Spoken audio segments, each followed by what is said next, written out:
Dalam nama Bapa dan Putra dan Roh Kudus. Amin. Benih itu sabda Allah. Yang jatuh di tanah subur ialah orang yang mendengarkan sabda Allah, memeliharanya dalam hati baik, dan menghasilkan buah berkat ketabahan. Bapak, Ibu, Saudara-saudari umat beriman yang dikasihi Tuhan, salam sejahtera untuk kita semua. Hari ini Sabtu dalam pekan biasa ke-24. Selama bersiarah di tengah dunia ini, hati kita akan selalu berhadapan dengan berbagai tantangan yang seringkali membuat hati tidak mampu menyambut sabda Allah. Bisa saja hati kita menjadi keras, berbatu-batu, penuh semak duri. Tetapi bisa juga menjadi lahan yang baik, di mana sabda itu bertumbuh subur dan selalu segar. Untuk itu, kita membutuhkan rahmat Allah untuk bertobat menjadi hati yang subur bagi sabda-Nya. Maukah kita terus bertobat? Sebentar lagi kita akan mendengarkan sabda Tuhan. Mari kita hening sejenak. Kita sesali semua salah dan dosa. Kita mohon ampun di hadapan Tuhan. Kita bersihkan hati agar layak dan pantas mendengar sapaan-Nya yang kudus.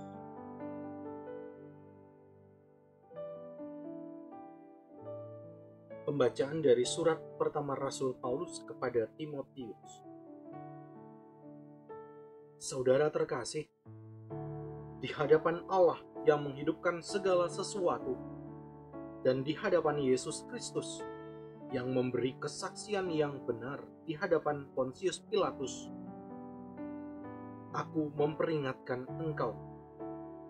Taatilah perintah ini tanpa cacat dan tanpa celah, hingga pada saat Tuhan kita Yesus Kristus menyatakan dirinya. Saat itu akan ditentukan oleh penguasa satu-satunya yang penuh bahagia, Raja di atas segala raja, dan Tuan di atas segala tuan. Dialah satu-satunya yang tidak takluk kepada kematian, dan bersemayam dalam cahaya yang tak terhampiri. Tak seorang pun pernah melihat Dia, dan tak seorang pun manusia dapat melihat Dia. Bagi Dialah hormat dan kuasa yang kekal. Amin. Demikianlah sabda Tuhan. Syukur kepada Allah. Bapak, Ibu, Saudara-saudari umat beriman yang dikasihi Tuhan, apa yang kita hadapi setiap hari? Kita menghadapi pekerjaan, kita menghadapi persoalan, kita menghadapi orang-orang, kita menghadapi kertas-kertas bagi yang bekerja di kantor atau sekolahan, kita menghadapi bahan makanan, minuman bagi yang kerja di dapur.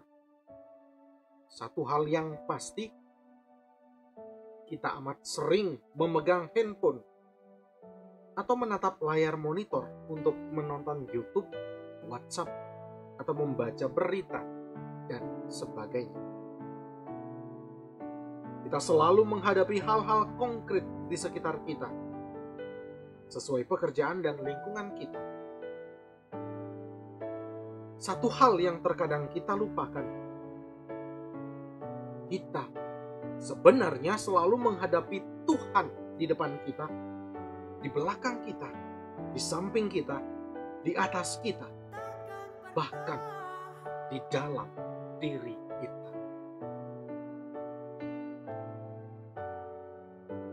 Bacaan pertama hari ini melanjutkan kata-kata Santo Paulus kepada Timotius dari bacaan pertama kemarin.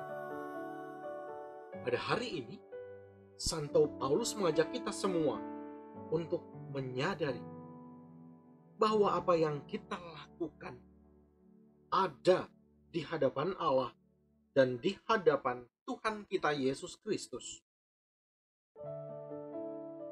Apa yang mesti kita lakukan?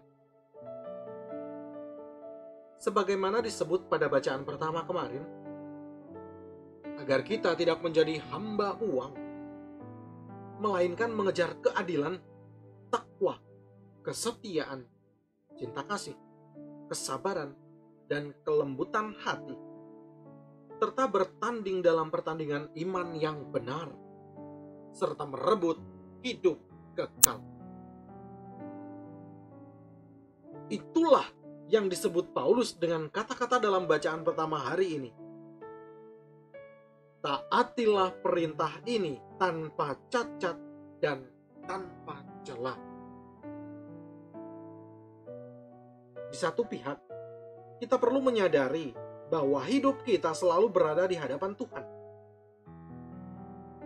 Jadi, jika kita difitnah oleh sesama dengan berita yang tidak benar, atau kita dimusuhi, atau tidak disukai karena perbuatan baik dan benar kita, mestinya kita tidak takut dan khawatir, sebab Tuhan berada di hadapan kita.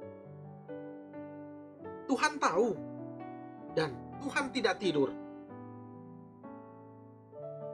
Di lain pihak, kita juga tidak perlu setiap kali mengingat, itu ada Tuhan. Itu ada Tuhan. Karena yang penting akhirnya bukan soal menyadari bahwa itu ada Tuhan, melainkan bahwa kita melakukan semua kebaikan itu, yakni keadilan, takwa, kesetiaan, cinta kasih, kesabaran, dan kelembutan hati. Dan itu sudah cukup. Marilah kita menghayati acara harian kita dengan gembira dan bersemangat, yakni dalam melakukan semua kebaikan itu dalam semangat iman yang benar, yakni iman kepada Tuhan Yesus Kristus.